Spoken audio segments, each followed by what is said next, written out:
Long time no see. Me?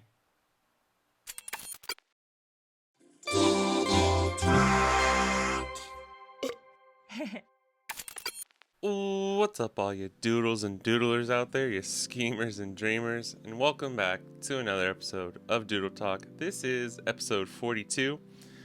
I'm back. Nothing has changed as far as like what you guys have seen, but as you know, if you've listened to any of the recent ones, I went to the States recently. I went back to Texas.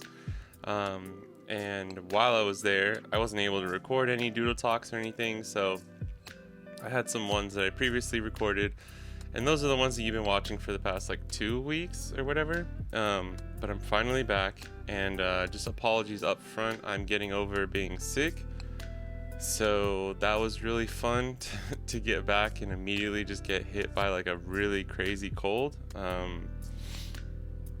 don't know. I think it was about. Yeah, it's been a week now. I got back just a week ago, and like today is the first day that I'm finally feeling like, oh, okay, I don't feel like complete shit. And yeah, which is pretty crazy because normally I only get sick like maybe once, twice a year. The past like 3 or 4 years, just because I've been pretty good about taking care of my body and stuff. But man, international travel. Yeah, I can't really sleep on planes either, so just the whole rush of a week or 8 or 9 days of being in Texas, I think my body was just like holding off on getting sick. And then as soon as the last day when I was heading back, I woke up with like a little tingle in my throat, and I was like, man.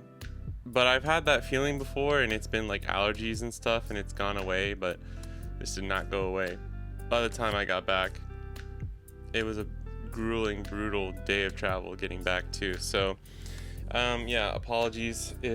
I mean, I can tell it's a little nasally, but you know, hopefully not going to be hawking up a loogie or have like crazy runny nose or anything. But yeah, just you know, it's not going to be as beautiful. My voice won't be as beautiful as it normally is, so I just apologize up front. But I'm feeling okay. I'm feeling all right. Feeling good enough to do a Doodle Talk, which is really great. I actually waited an extra day. I normally do these on Saturday, but this is Sunday at the time that I'm recording this. And I think the extra day helped. I actually went on a little run earlier today, which I was going to wait till tomorrow, but I just was feeling like, you know, that's the thing too, is like when you're sick, you can't really exercise, and then it just adds an extra thing of like, you want to move around, like, because when I go on a run, I feel amazing. Like, I felt really good. I felt it a little bit, like, especially in my chest. But after getting a quick little run in today, I did my normal, like, 2 miles, which I wasn't sure if I was going to be able to, and it was fine. I do feel better. So I'm feeling better. Be careful out there. I think there was something, because my older brother had it or something, then my mom got sick, and then she gave it to me, and I gave it to Asami. She's really sick right now, too. So I think there's just some shit going around right now. I read yesterday that like out of season flu is kind of running around in Japan too. Because honestly, thinking back on it, I was like, I think that was the flu, maybe, or maybe it was COVID. I don't know. I haven't like technically had COVID before. I haven't had it while I've like ever tested it. So who knows, man? But just, you know, take care of yourselves. Go on a run if you haven't gone on a run in a little while. That's always my main thing. It's just like you gotta exercise, even if it's just like a walk or a jog, you know, every couple days.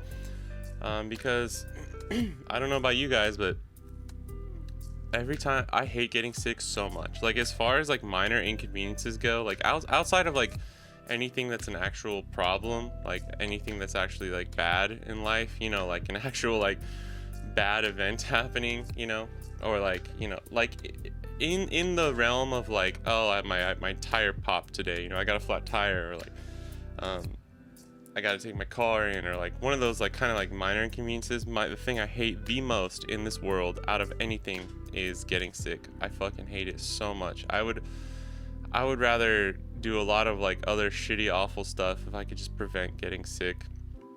even just like one extra time out of the year. Say if I'm gonna get sick twice a year, if I had to like go sit at the DMV for like a week straight in the morning for an hour or something, I would probably do it if it just meant that I could like continue on the rest of my day with being like fully functional and stuff. Because I know like if it's a minor cold, like a few days, or like if you have the time to like kind of chill out with some chicken noodle soup and like watch movies and stuff, I guess it's okay. But I don't like, I either get like that 1 or 2 day cold where I'm kind of just working through it anyways, or it's like it fucks me up so bad that I'm just like can't enjoy anything. I'm laying in bed, I'm just sleeping all day. So I don't know, if you're someone who can enjoy like having a cold or taking time off, then that's good, I guess. But I just can't. It's like terrible, and I hate it so much, especially because I was supposed to get back and like have a day off of like a rest day, and then like a day or two of like light work with just a lot of art stuff that I really wanted to do. And immediately that just became sleep an entire day, wake up feeling just terrible, just like so like I couldn't tell where the jet lag began and like the like semi-flu crazy cold that I had ended, you know. And it was just like, I also, because I knew that I wasn't going to be able to get a lot of work done, I didn't have the leeway to take extra days off. So I just had to start working literally the next day. I was like, oh my God, this went from like me, because I worked really hard before I went to Texas so that I could have extra days off. And it just backfired where it was like, okay, now, sorry for any coughing or anything like that. You know, it went from like working really hard to give myself a few extra days to, oh, now I like immediately have to just start working. No actual rest time, no time for art, and I'm just gonna be working through like a really shit cold, like starting work right away, just to like try and keep up so that I'm not gonna be like working during the weekend or like having to play catch up for the entire next week, which I kind of successfully did. We'll see how next week goes as far as like my translating work and stuff.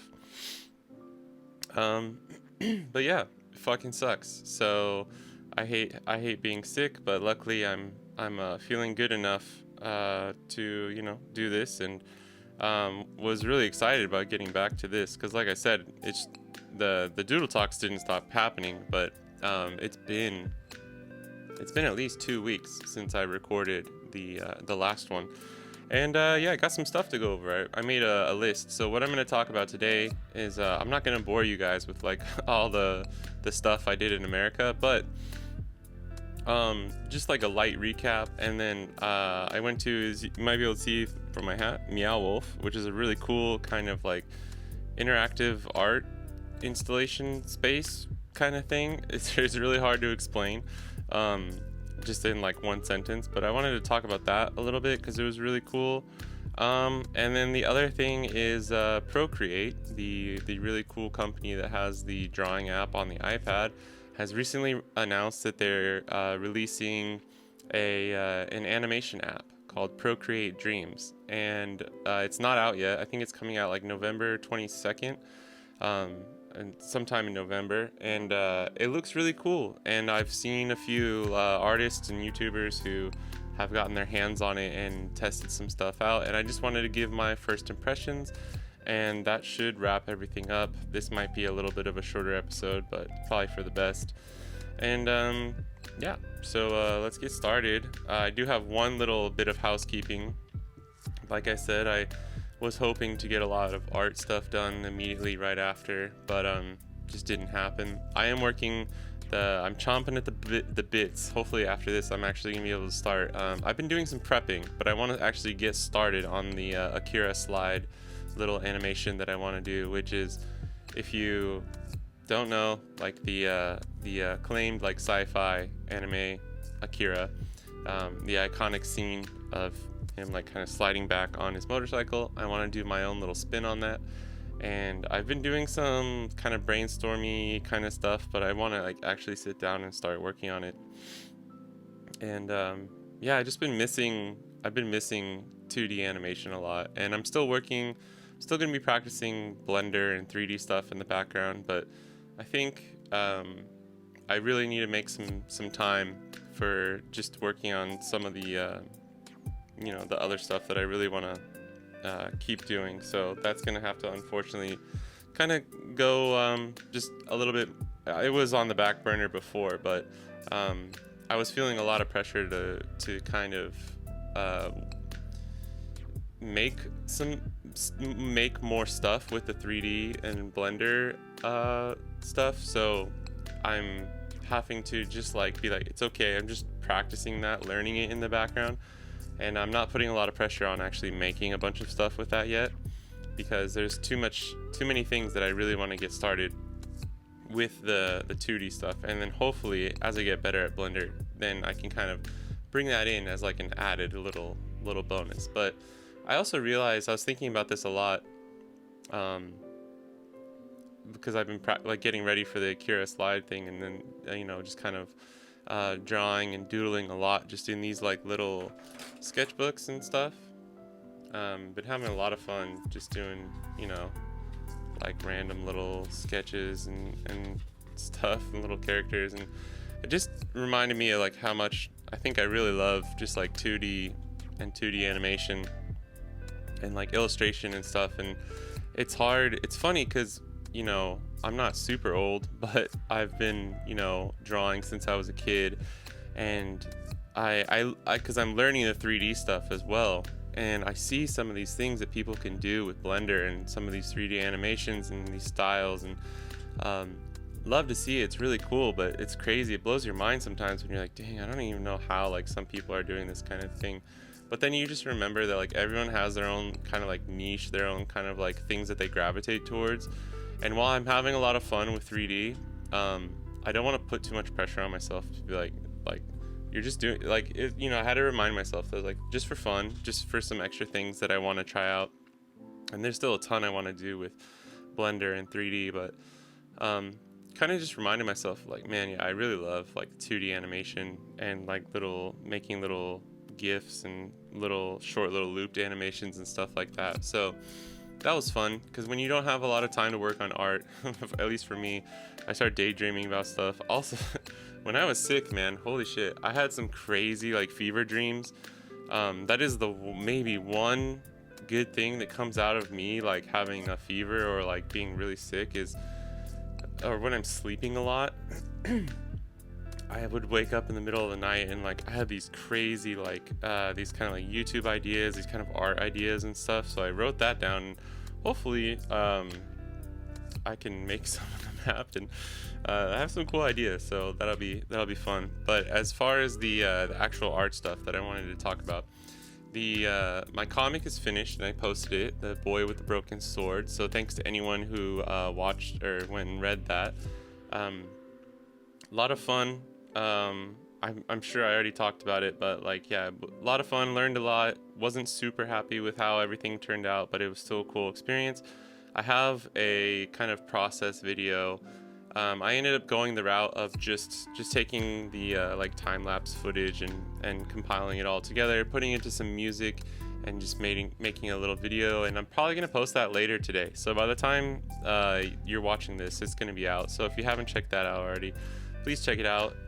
If you're interested, it was cool because I did it all. I storyboarded everything like in one of those little notebooks. Then I went on proper like the manga paper and was gonna try and do it all by hand with maybe like some digital coloring and stuff. Got a few pages in and ended up just storyboarding everything and basically doing the rough pencils on paper. Then I scanned everything in and brought it in my iPad. I ended up doing like the line work and the coloring, so it ended up being fully digital. But it was a cool like half analog, half digital process that I think works best for me, especially when it comes to making comics. So if you're interested in that, go check it out. And just got some cool music in the background, so it's like 8 minutes long. If you're interested in anything like that, go check it out. Appreciate it as always. And that's it. I will have the Akira animation is what I'm going to be working on mostly, and I have a lot of stuff, a lot of stuff that I'm just trying to get started here. But right now, I think I'm going to be working on some more like little animations and stuff, and just trying to figure out how I can make it work for YouTube, because that's kind of the hard thing, right? Is like short little looped animations or GIFs work great for like Instagram and stuff, but when you try and translate that to YouTube videos, it doesn't always work. I mean, even this like Akira slide thing, I was thinking about making like a making of and like documenting the whole process, which I might, but the thing is like it's gonna be like, it's only a couple seconds, if that, you know, like the finished product is just like one shot of the scene that I'm recreating. So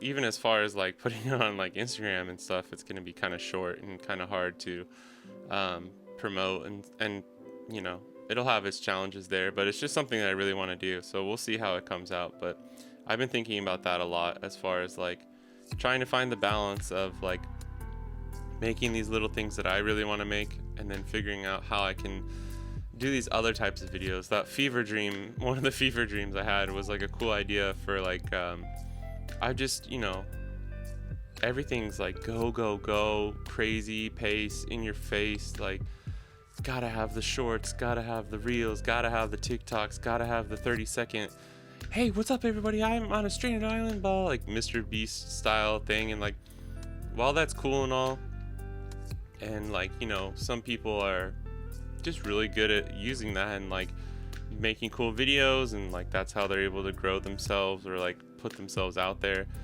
It's just something I don't gravitate towards naturally, so I'm trying to figure out a way that I can maybe make like a more chill approach to just like finding a way to reach out to people who are like artists like me, that might be able to you know, find some solace, find a break, take a seat and have a break. And like trying to it's hard for me to explain this without just like going into detail about what the videos that I want to make, but I'm cooking. Let me cook, okay? I think I'm gonna lean into the whole like not feeling the pressure of trying to make all this fast-paced kind of stuff, and try a different approach, because I've kind of been in the middle of that the past year or so with like the Pokemon what if videos and all that kind of stuff. And you know, I always say like I'll probably go back to some of that stuff, you know, here and there, because the Pokemon what if videos were fun to make. So yeah, I might go back to that, but just to have some stuff cooking for like people who don't mind, you know, watching a horizontal video that maybe, and it's a good, I'm trying to show more of Japan and some kind of more nature stuff, and incorporate some of my own music and things like that. So there might be a different style of video that I start producing in a different kind of series. So we'll see what happens with that. But outside of all that, there's nothing else to report for art and everything. That's kind of how I've been feeling recently.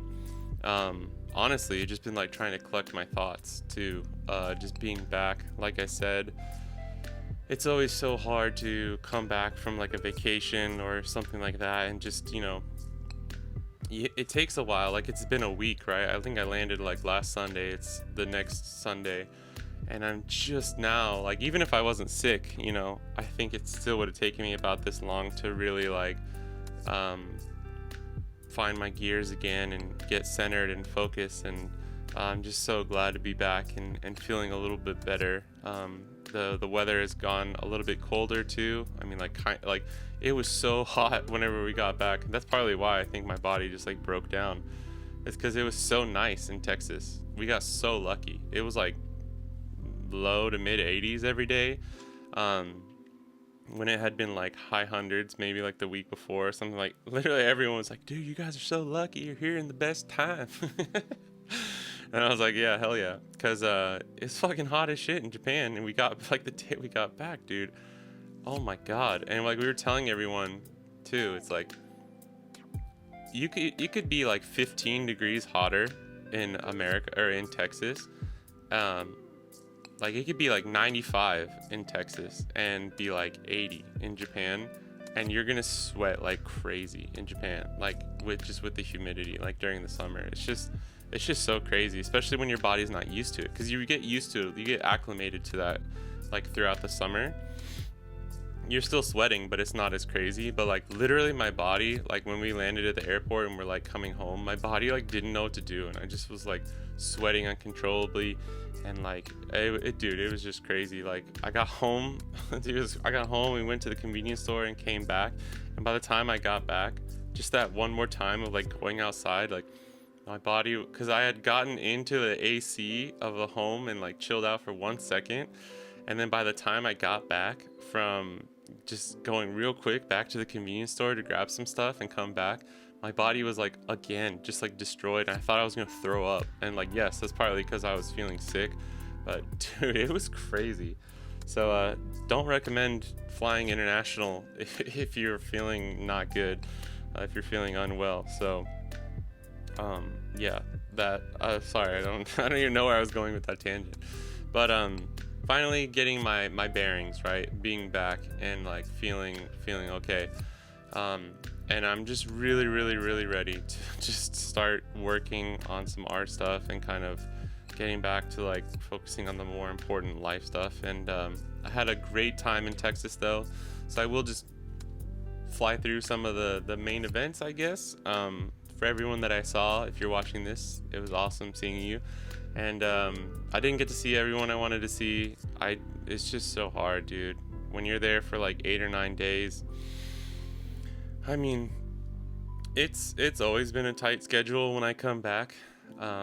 Even when Asami came the first time, because this was her second time coming back, like it's always a tight schedule, but this time was just like on another level.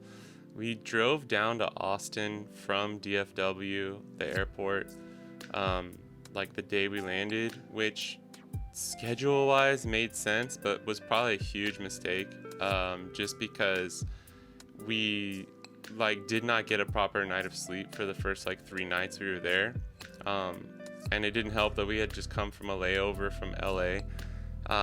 It's just like I think I know what to do next time, but like if you're flying international and you come back, like I would now always suggest like get that first, like just even if it's 1 night, just get that first night of like good sleep, because it's gonna dictate the rest of your trip most likely. Because like we didn't properly recover from going to Austin, so the rest of the week was just like trying to just hang on and like be there, you know. And I was running on like the adrenaline of like seeing friends and just being there with family and like doing all this stuff. But like looking back on it now, or just like seeing how run down and how exhausted we really were by the end of the trip, it was like, oh, okay, yeah, that was a little bit of a misplay on our part. Like you got to get the proper rest in, and it's like we kind of knew going in, because it's like we just had so much shit planned, because we had to kind of just like make it go. You have to plan like some rest days or just time off when you're traveling like that. Otherwise you're gonna get sick, or you're just gonna be too tired. You're not gonna be able to like function properly. You're not gonna be able to have like a good time like you should be having, right? But luckily my body went like fucking Rock Lee mode, and I just like, I don't know, dude.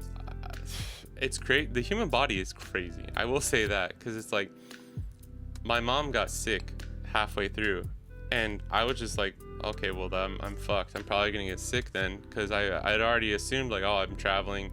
Oh, we've been not getting good sleep every night. We've been staying up late or like waking up really early every single day, or both.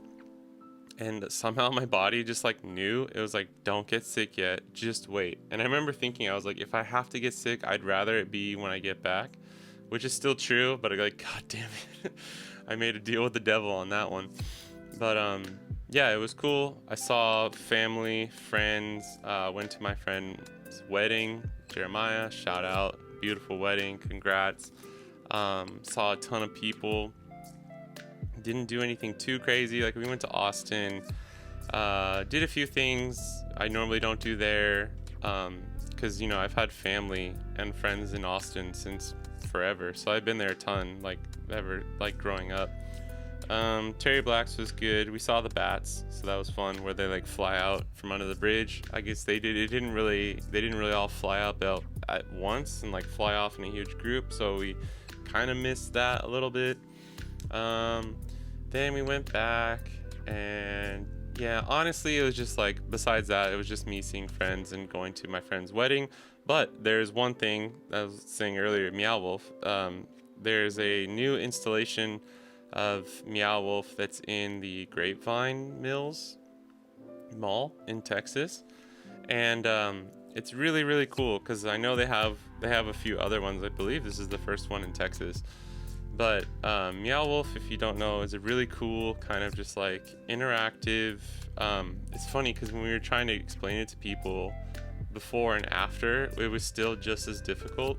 Because I've had some friends who have been, and I've known about it for a while, but this is the first time I've ever gone, and it's like it's just a huge space right in the mall, and you go in there and you're like, it doesn't look that big, like how big could it be? But it's pretty big, and like the way it's built, it probably feels a lot bigger than it actually is too. And it's just really cool. So it's like an interactive space where you go in and there's just tons of like art, and there's tons of like I'm already having trouble describing this. It's like, so the one, I don't want to like spoil too much stuff too if you're like interested in going, but I'll just say that like the way you start in the Grapevine Mills one, for like how it's set up right now, is like there's a house, and there's like all these things, there's all these props. It's like a stage. Think of like a giant set or something that you might see, but like think of it as like a really cool like movie set on an alien world. That's maybe a good explanation, where you're gonna go through all these like parallel universes, and it's all crazy set. Like everything is like everything's interactive to the point of like you can touch it. Some things, like there's little like nooks and crannies that you can like go through. I will say that like there's a guy outside who's like, make sure like you gotta check the doors, man. Like open every door, dude, because like people miss out on things. And it's like it wasn't that much of a hint, because it's like, yeah, there's like, they tell you like you can open all the doors except for like the emergency exit doors. And it's definitely one of those things where like I feel like there's probably some Meow Wolf like otakus who are maybe a little too into it, who, yeah, like I don't know, some of the people who work there maybe, but they're like yeah man, like you gotta like check in the thing and then do the thing, because not everybody gets the full experience, man. But no, it was really cool. And like, so I had heard about it, right, and I was like, oh, this seems pretty cool, but it was way cooler than I thought. So to kind of like go back on what I was just saying, but like it's just really sick. And what I was kind of, because within the thing too, there's like actual kind of like art installations. Like there was one, my favorite one, it was really sick. It was just a room with like a time lapse of like a projected sunset, or not a sunset, but the sky, and it would like go through the day night cycle, and like at night there was like the northern lights that you could see.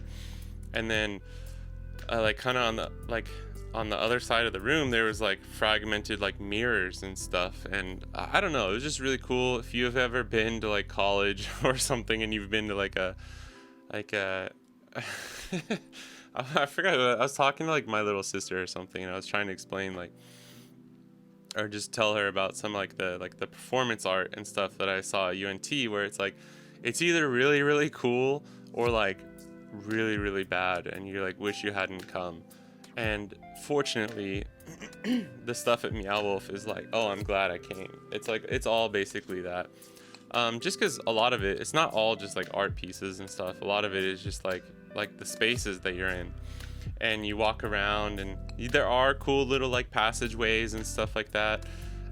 So you do have a lot of fun kind of like exploring and just walking around and just taking it all in. There is like apparently there's always like certain kind of like little hidden things that you can figure out, like hidden stories and little cool messages and things like that you can kind of unlock and discover. One of my friends was telling me that it just takes a long time too, and it's like we didn't have that much time. I think if you're gonna go the first time, just go. Don't worry about like figuring out all the little secrets and the messages and that kind of stuff, because you're probably gonna be there for like 3 to 4 hours. And unless I don't know, unless you really want to do that. I think going one time and like just kind of taking it all in and getting like a feel for the vibe of everything is cool.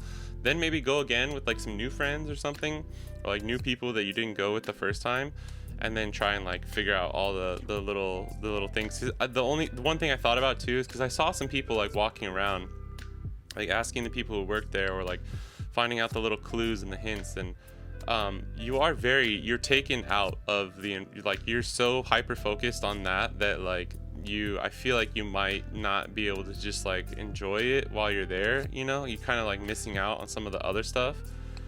So to me it seems like a really cool like second time going in.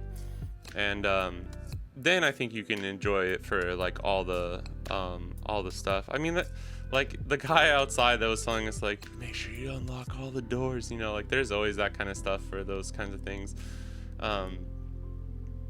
He just made it sound like there was gonna be some like way crazier stuff, but there are a few doors that if you open, they go to really cool rooms and stuff like that.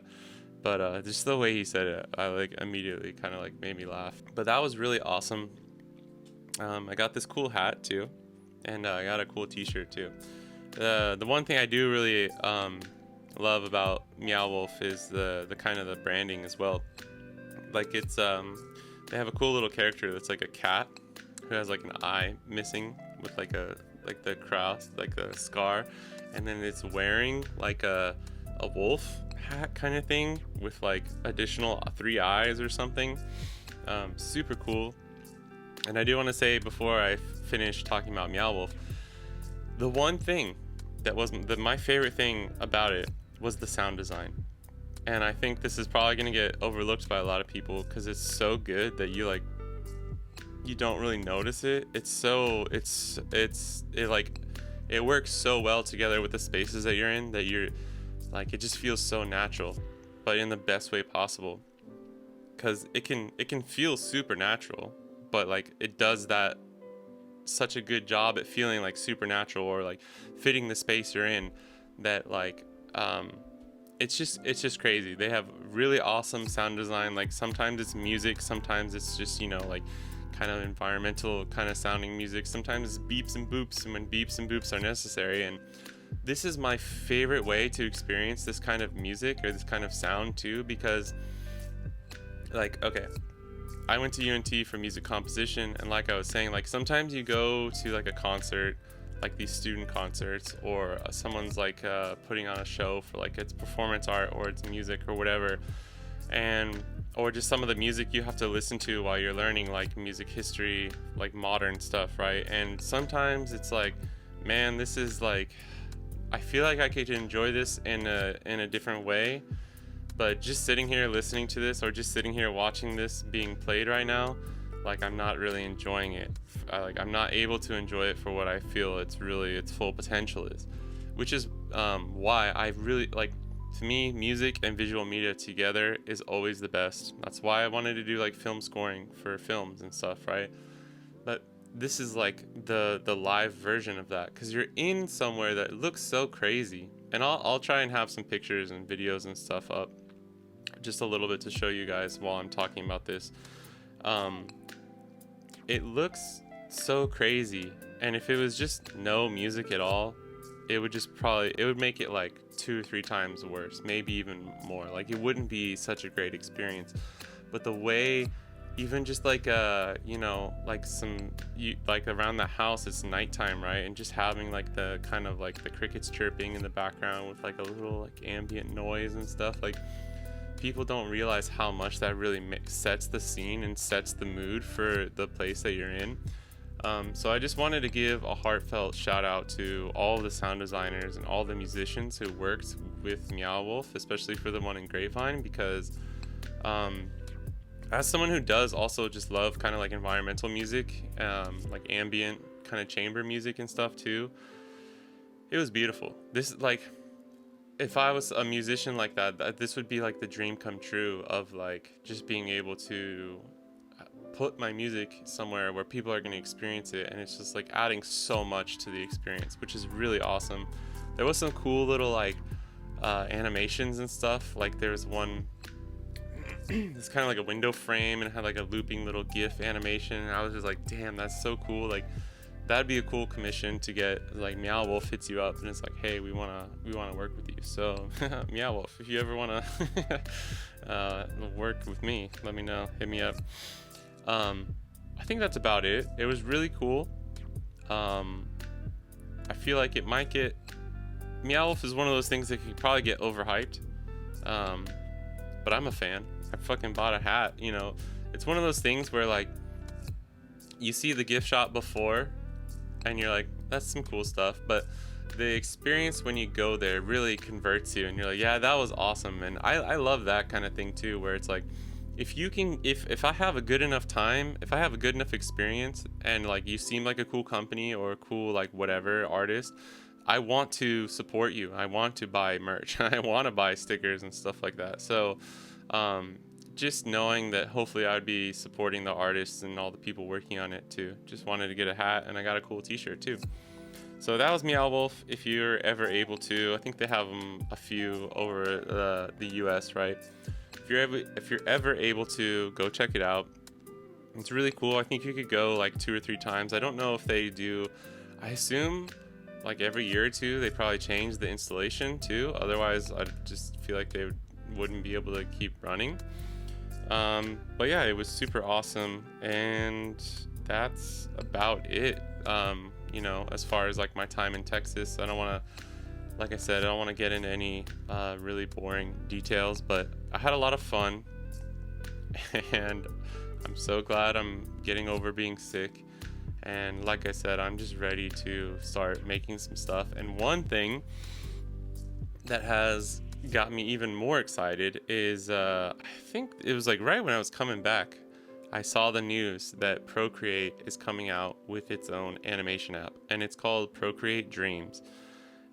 Which I have a list of my kind of first impressions from the first impressions that I've seen, and I will for sure be getting this, and I'll be buying it. I'll be testing it out. I'm gonna make my own little YouTube video for it too, so keep an eye out for that. I guess it's probably not gonna, you know, it'll come out a month from now, and then I'll need time to use it. So probably sometime in December I'll have my own little video, which will be really fun. But yeah, so just starting out too, like dreams, man. I love the word dream, especially because like that's my favorite kanji. I've talked about this before, but yume, the word for dreams, and the kanji for it is just so cool. I don't know why. Just one of my favorite words of all time, my favorite kanji. And so the fact that that's one of those things where it's like, damn. Like I don't know why everybody used dreams for like an app or something, but you're like almost jealous that that's the name they chose, but you're like also hyped on it, you know? Like, I wish I would have made an animation app called Dreams or something. But cool idea. I know it's very superficial, but like little things like that where it's just like cool name, man. Like I don't know why that already like gets me invested a little bit, you know? It's so I've seen a few like Brad Colbo, I don't know how to say his last name, and a few other like artists and stuff have had their hands on it and have tested it. And then they also commissioned like Aaron Blaze, who is a kind of OG like 2D animator, did a lot of stuff like Brother Bear, a lot of those like working on some older Disney stuff too. He's very good. He's a pro at like he's a pro animator, but he's amazing at like animals and doing that kind of like old school Lion King like gestural anthropomorphized kind of animal animation and stuff.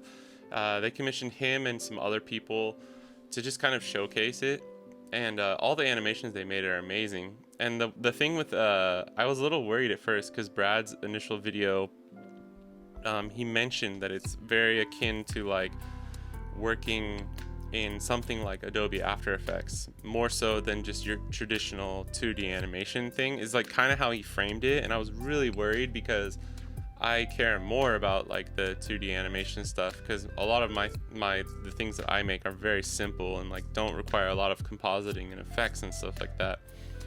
But he made another video where he was kind of like addressing some questions that people had, because there's so many people were wondering about extra stuff he couldn't touch on in the first video. And he did say like that all the 2D kind of like flipbooky kind of animation stuff is in there, but that since that's so basic and kind of like what is considered of an app like that, that he just didn't touch on it that much, which is great. So and then he showcased it a little bit, so seems cool. And I guess if I can just give a quick overview, it's like if you've ever used Procreate, it's just a drawing app on the iPad. It's only on the iPad. It's not for tablets or desktop, right? It's an iPad exclusive app, and you use your Apple Pencil to draw.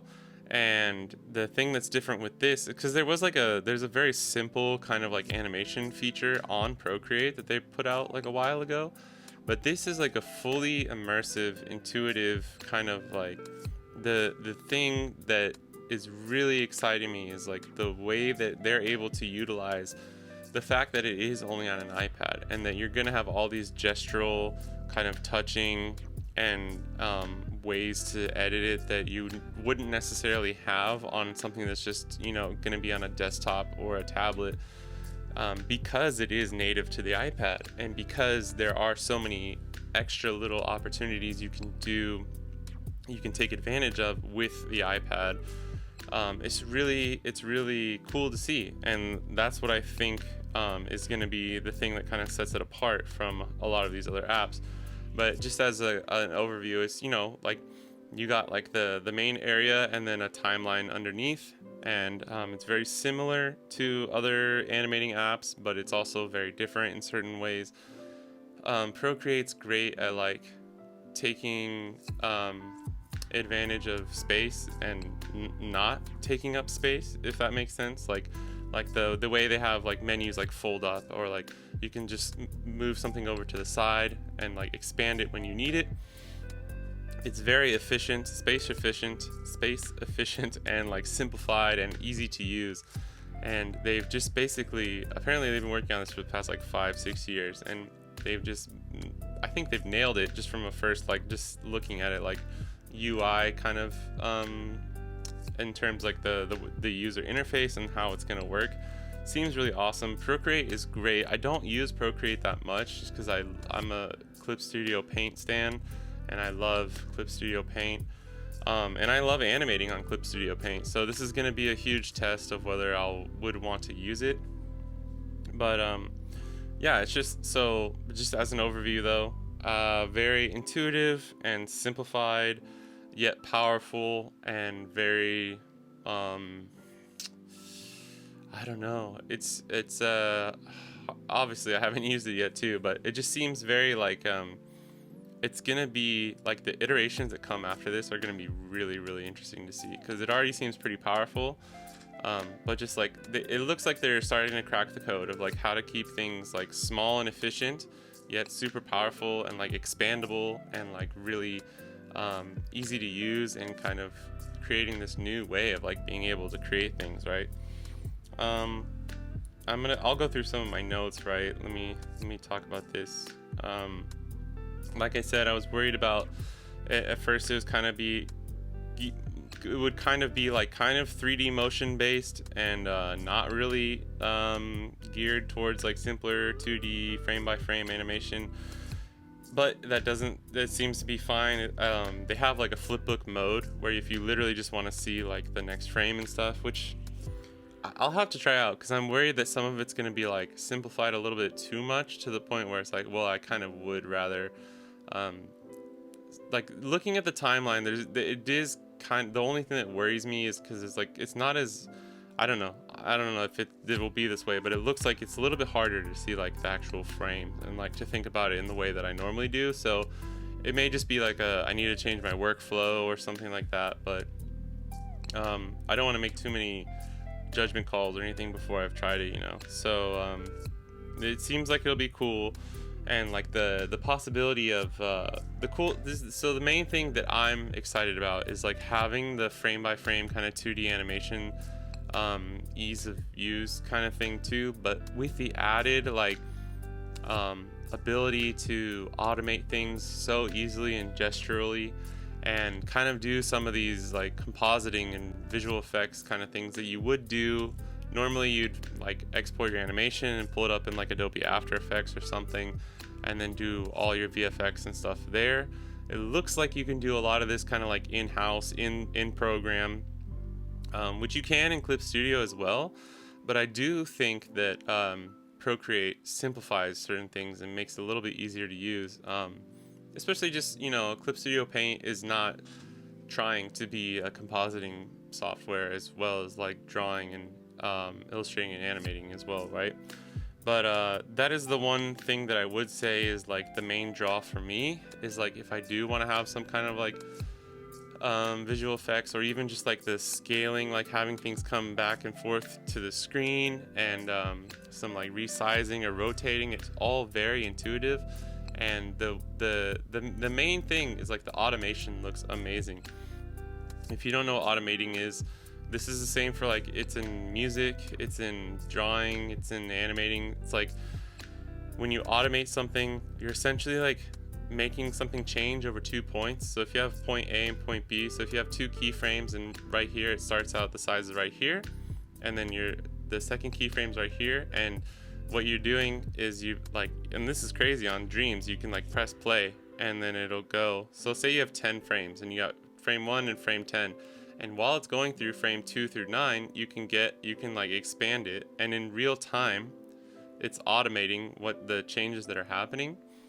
And so you just do that, and instead of just manually putting like, okay, at keyframe 1 the size is 9 pixels, at keyframe 10 the size is 15 pixels, now let me just add a like smooth curve to make the change seem smooth, right? That's essentially what you're doing, would be doing manually, but you can just do it intuitively with a gesture, with like your Apple Pencil or your fingers even, I think. And that's what's really awesome, and something that you can't really do as much in Clip Studio Paint. You can automate things, but it's normally you're just messing, you're messing with like 2 points, and then you're messing like with the curve of how smooth or sharp or fast, or how quickly things are gonna happen. But this is like it's always funny because I just think of like Tony Stark like doing this thing, like that kind of meme, but it's like getting closer and closer to actually being like that every year.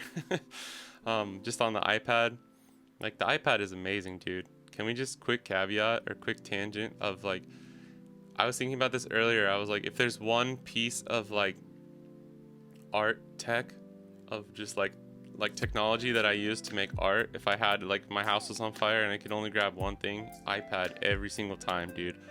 Just goated. It's so goated, dude. I'm sorry, it really is. And Procreate is just they're killing it, man. So like I was saying, the automation features are basically what's drawing me in here. I think I'll probably still use Clip Studio Paint to draw and stuff. For whatever reason, I actually like kind of having the full like desktop view on my iPad for Clip Studio, whereas Procreate, whenever I've tried in the past, I've made some things, but like it just doesn't feel like I'm home, if that makes sense. I don't know. I really love Procreate, and I've had fun. I still like, just for fun, to like mess around with other brushes. They have amazing brushes over there too. That's the thing. It just, for whatever reason, Clip Studio Paint has always seemed just more like at home for me for like drawing and illustrating and animating. This could be really fun, just like another way to just experiment with making some animations and stuff. And just seeing this too, like I was saying, got me going again. Like, oh, I just need to like start animating something. So that's really cool. Let me see here.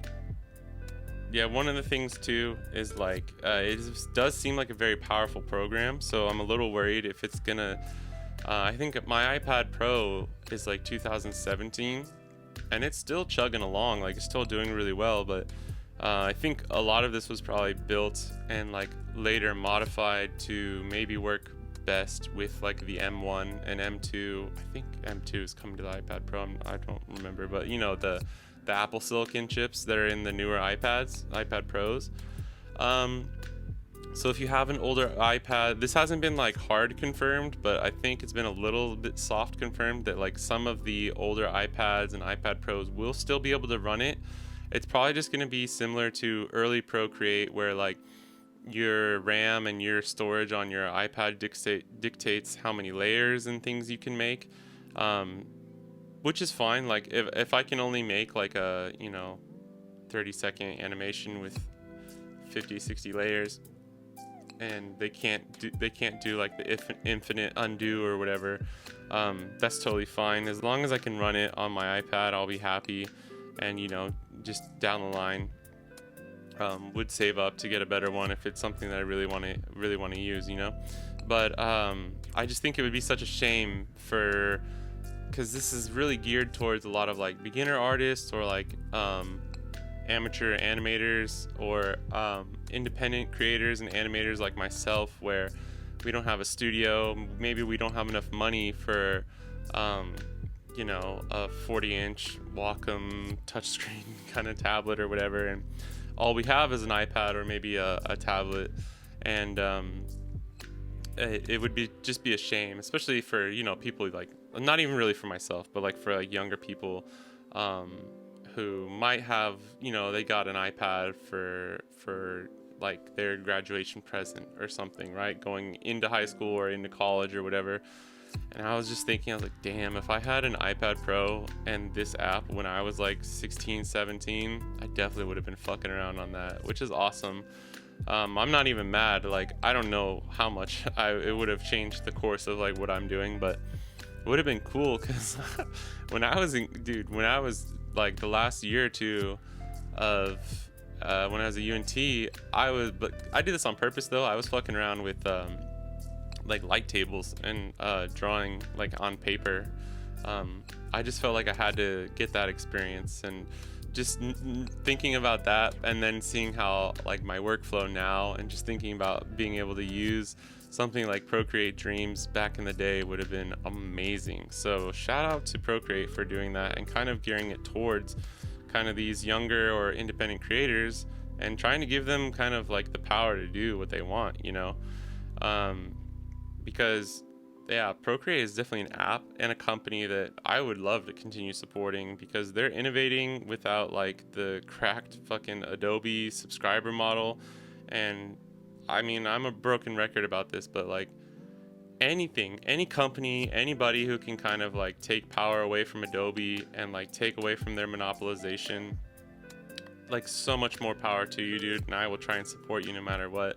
I don't even use Procreate that much, but I'm so glad that I have it. I will definitely be getting Dreams.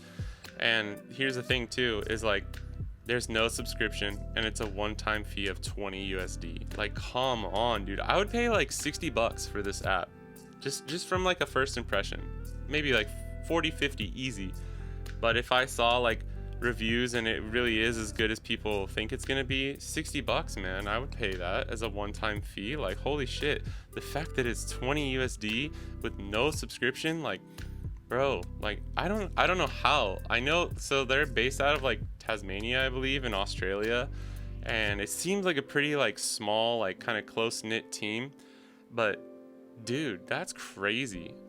They're always like innovating and coming up with like crazy new little like cool add-ons and stuff for Procreate, and the fact that they've been able to do it, and they're keeping it at this price point, and it's not subscriber based, like, or not subscription based, like, holy shit, like, that's amazing. I get so happy when I see stuff like that, and it's just like, it just shows you that like that really is possible, and just how much Adobe is taking advantage of people and like just keeping a monopoly on stuff like that, and it's really not necessary. I mean, I'm sure there's things that I don't understand about all that, but like, if they can do it, so can Adobe, like, fucking prove me wrong. Like, I don't know, man. The other thing too that's cool is like when they announced it, they're just like, we're staying away from using AI, and we're not implementing any like tools or anything like that, like that like Adobe has done recently, because and some, it's not just Adobe, it's a lot of other companies, right, using like AI generative tools and stuff like that. And it's just, I need to do an episode on AI soon, because I think I'm finally starting to get to the point where like we've seen kind of like the first wave of what's happened with a lot of the generative stuff, and like how they're just not doing a very good job at properly like not just stealing people's art or using it as machine learning.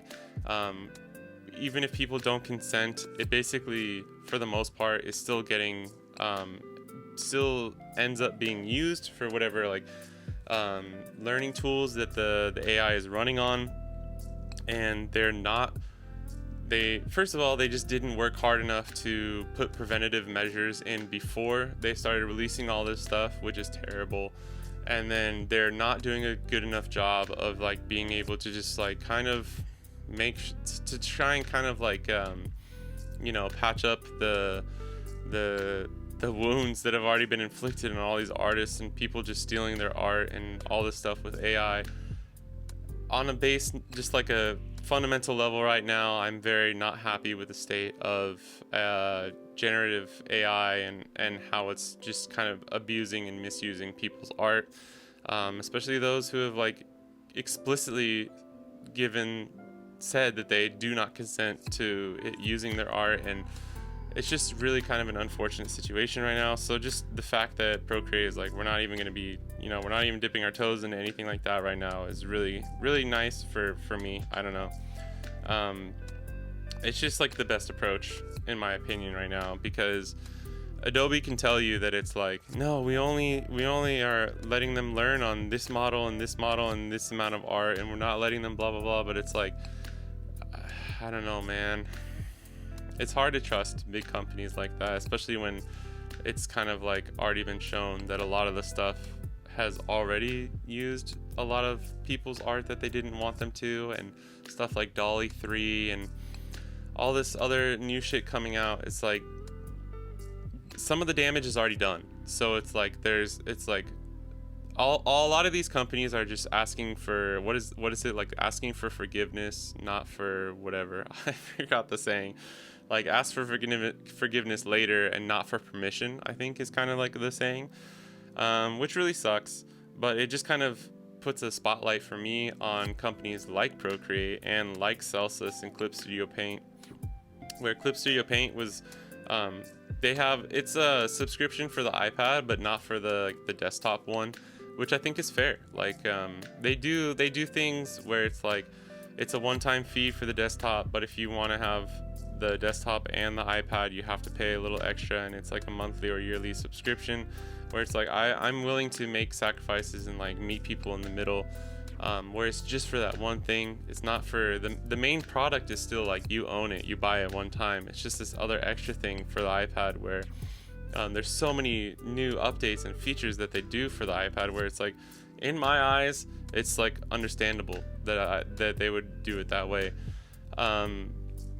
Procreate, like, I don't know if they'll forever be able to keep up with this kind of like model or whatever, but for now I'm really excited, and all the ethical moral stuff out of the way, it just looks like an amazing app. I'm really excited to try it. I think it's exciting, man. It's really exciting. It's like stuff like this has me just, and the way they were talking about it too, like some of the people in the company, just talking about it, like, we're just so happy that we can give it at this price point to like all these young creators and independent animators, and just like help them, give them the tools that they need to create the things that they want to create without putting the restrictions on them like some other companies or like some other technologies would.